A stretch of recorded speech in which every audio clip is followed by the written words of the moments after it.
Let's talk about this intercommunal violence now with Jean-Marc Liling from Tel Aviv. He's a lawyer and a specialist in Israeli civil society. Thanks for coming on the programme, sir.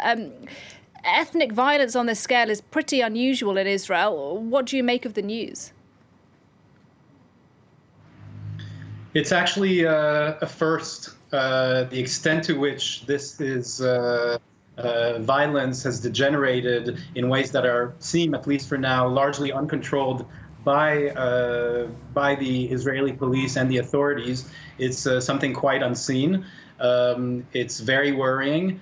It's one thing to know how to resist and to be resilient against enemies that are perceived from the outside, even if they're very close geographically, like in Gaza. It's something else to feel that this tension is seeping through and exploding in the very center of the country, in many of the cities where up until now, despite tensions, despite real questions that have to be addressed, there has been relatively peaceful coexistence and even cooperation. Right, and I suppose the worry now, at least from an Israeli perspective, is that this could escalate far enough to even look like the beginnings of the third Intifada. Do you think things are that serious at the moment? I personally don't think so. Maybe I'm an optimistic, constantly looking for the light at the end of the tunnel, and I think it's there.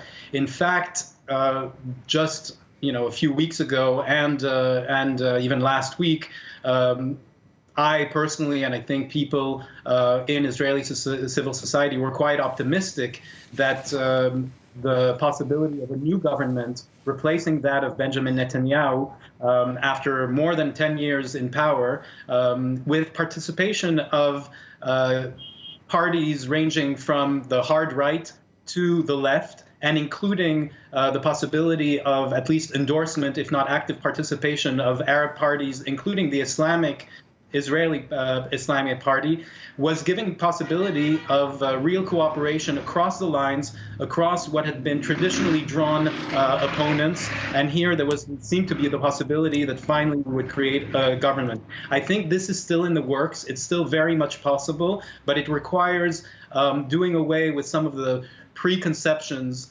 that have been the lot of the Netanyahu years, and really willingness to address the real issues that are pressing in Israeli society beyond the tribal identification of different groups in Israel.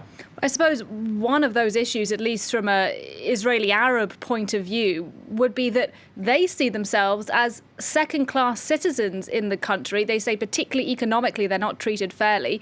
Is that correct in your view? First of all, they are equal citizens in a country which still defines itself as a Jewish state. The Jewish state is, you could say, the national identification of Israel's identity card, but its citizens are supposed to be equal. There has been, since the creation of the State of Israel more than now 73 years ago, you could say institutionalized discriminations, issues that are, like you say, largely economic. The fact that a large proportion of Israel's Arab population, Palestinian citizens, are living in the periphery, both geographical and social periphery.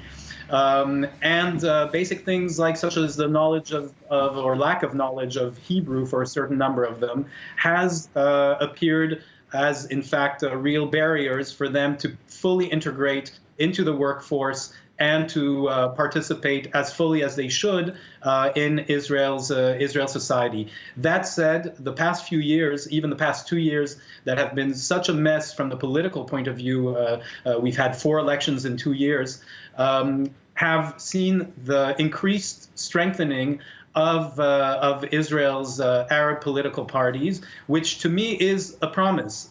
A large part of the Palestinian Israeli public, it seems, wants to have its voice heard and to actually participate, not only to be part of an opposition, but actually to be part of the game. They deserve to be, they should be, and this will be in the interest of all Israeli society, both the Jewish majority and the non-Jewish minorities, to take full part in this process, so that we will understand that we have more in common than we have that separates us. Jean-Marc Liling talking to us there from Tel Aviv. Thank you very much indeed for your analysis on the programme. Well, let's stay with this.